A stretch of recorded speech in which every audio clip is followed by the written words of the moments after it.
Let's be real.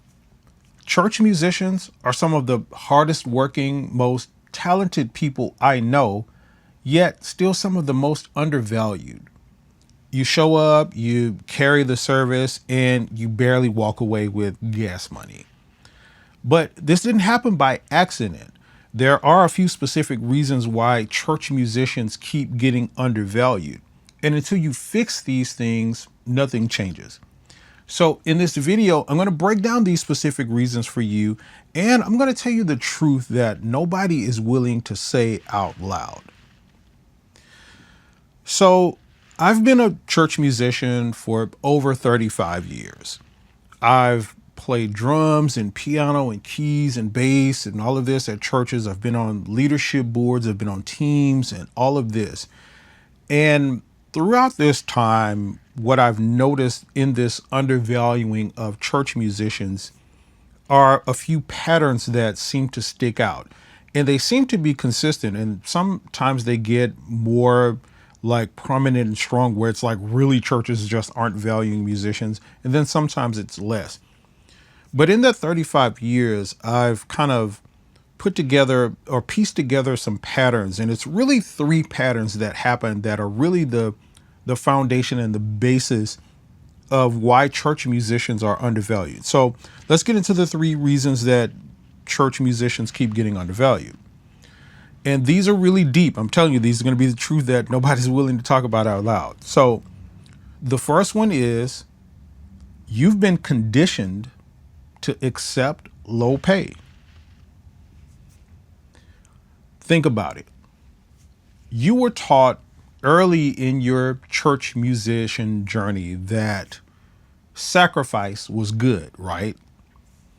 You were taught that, when you sacrifice and when you don't ask for money and you don't ask for something in return, you have a good heart.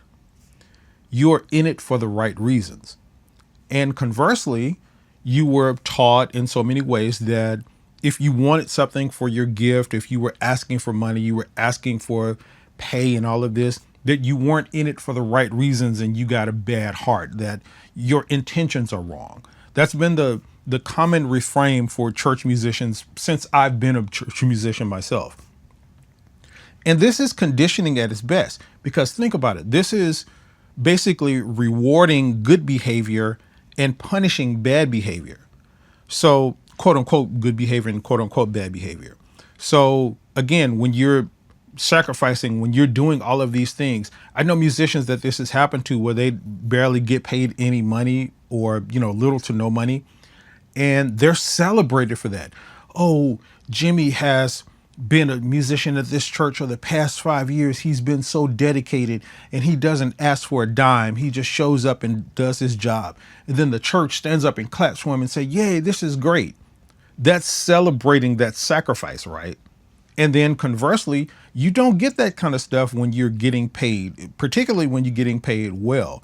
Like it's very rare that you get, oh, such and such is very dedicated. They have a good heart. They're in it for the right reasons.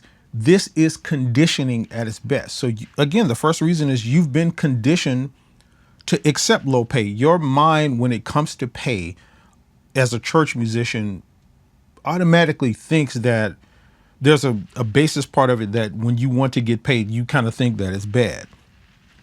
So what happens is this conditioning has, in so many ways, shaped your self-worth as a church musician.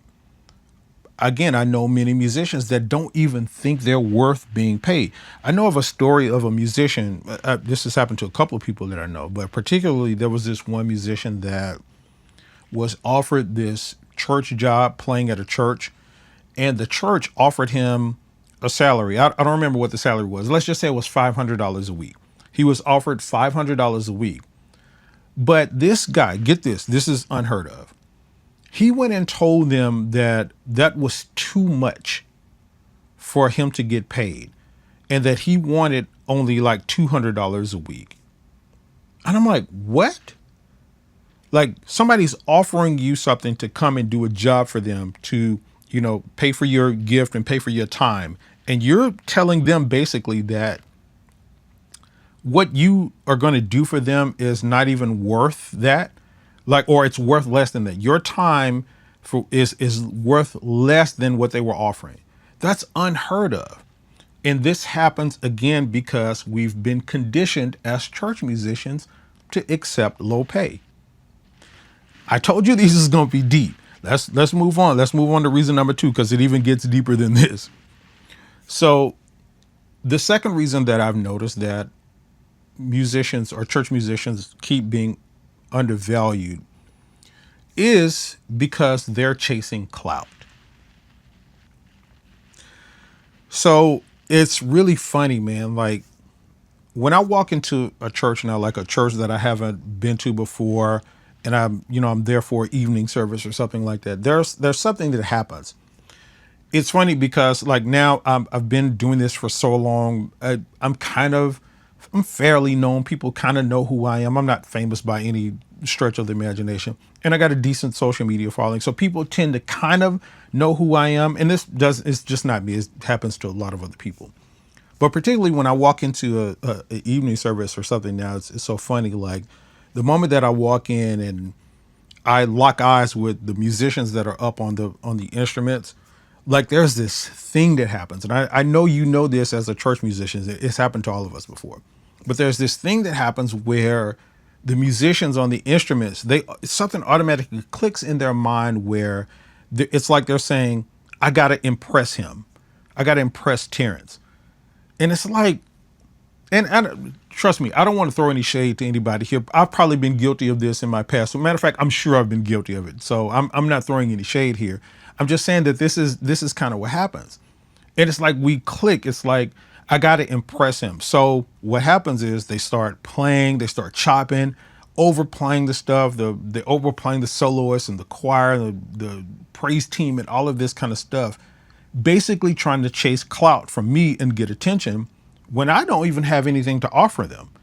I'm basically a nobody. I mean, I don't want to say it like that. I'm not like, don't think of myself as low or anything, but I'm not anybody that you need to impress. But yet this is the kind of stuff that when we do this in the church, and we're doing it to get this clout and get this attention. And so here's the problem with that. What happens is chasing this kind of clout and chasing this kind of attention causes us as church musicians to prop ourselves up, to develop these egos and try to make ourselves look good in front of other people. And that becomes our focus rather than doing what our job is supposed to be doing at the church. Now, how this relates to us being undervalued is because, churches don't value that kind of stuff. This is the kind of stuff that gets church musicians a really bad reputation, all of this clout chasing and all of this kind of stuff, because what happens again is it goes pretty far. We start talking about each other behind each other's backs and all of this kind of stuff. And it becomes this weird thing all over this attention and clout chasing. So what you have to do instead of that is focus on really the sort of professionalism aspect more of it, of kind of doing the job that you're being paid to do and getting out of these weird situations that, again, I've been guilty of myself. So I'm not throwing any shade here. But getting out of these weird situations where we're trying to impress people and trying to chase clout and, trying to get attention for what we're doing. When we can shift our sort of thinking and our disposition to that, we become a whole lot more valuable, and churches tend to value stuff like that more. So that's the second reason. Now, let's go even deeper. I told you these are going to get deep. So the third reason is this is a huge one. Check this out. The third reason that musicians are undervalued and stay undervalued is that you don't teach them how to pay you and how to respect you. So this is something that I come to learn, and I've talked about this before. I'll make it short. It's about the hierarchy status of groups of people and animals as well. So let me explain. When a group of people get together, in any group, two or more people, and this even happens in the animal kingdom, what happens is there starts to be a hierarchy that gets established. What I mean by this hierarchy is that There are certain people that sort of rise to the top as the most important, the most respected, the most dominant, and all of that. The way that it happens in the animal kingdom is usually they fight. Like there are some animals that fight for dominance. And what happens is the person that wins is the person that has first access to all of the resources. So food, shelter, mating, and all of that kind of stuff. And it happens the same way with humans. So why is this important? And how does this relate to us being undervalued? So when we're in these groups, when we're in a church situation and we're around people and we don't establish our respect and our dominance, and again, don't hear me wrong. I'm not saying this in some, oh, you got to be a butthole and you got to treat people bad. But I'm talking about establishing boundaries, establishing your respect, saying what you're going to do and what you're not going to do. That rises you to the top of this hierarchy. And when this doesn't happen, and this is what happens with most musicians, this kind of thing doesn't happen. What happens instead is we do these things where we accept just anything. We let them call us, we show up for everything. They can put together some random service right now and say, "Oh, we're going to do this Friday night." And you're kind of expected to cancel whatever you got to do Friday night to show up for that church service. So it's that kind of stuff. You're teaching them that they don't have to respect you or respect your time. You're teaching them that they don't have to really pay you, because what happens is you don't demand pay when you show up for that. When they call you and say, "Hey, we need you to be here Friday night," your question is not, "Hey, how much am I going to get paid for this?" It's just like, "Okay, I'll be there." You'll be thinking it in your mind, but you don't say nothing about it. And this is teaching them how to pay you and how to respect you. This is something that's really deep. I told you these are deep things that I'm talking about here. So this is what happens. The highest valued person, the most paid, the most respected person in these kind of situations is the person who sets boundaries, establishes their dominance, quote unquote dominance. I'm using that word loosely, but establish their dominance in these situations where they don't have to be called upon, and people know that they just can't ask you to do anything. I'll tell you a personal story where this happened to me, where I didn't do this and it cost me greatly. I was playing for this church and they were paying me, but they were having some financial problems and they were having some issues with paying the staff, particularly the pastor.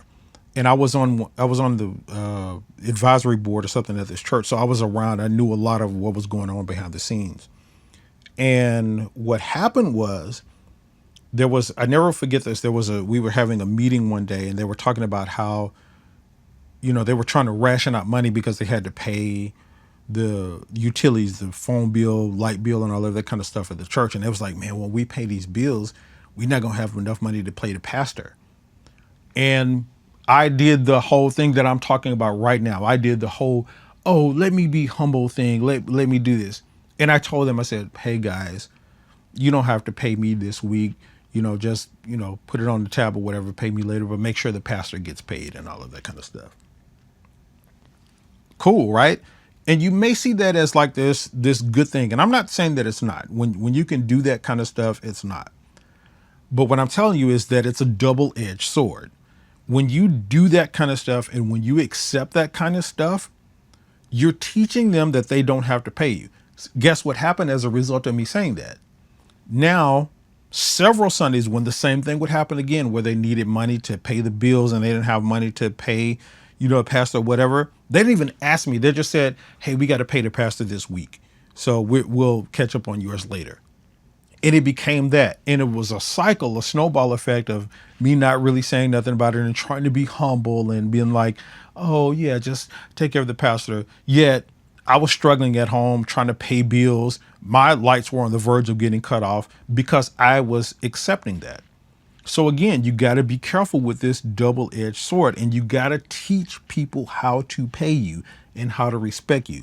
This is one of the biggest reasons that church musicians continue to be undervalued. So now, understanding those three things, there is a shift that you really need to make in your mindset that's going to help curtail all of these three things and help rise you to that status of where you're valued more and you can demand what you want as a church musician.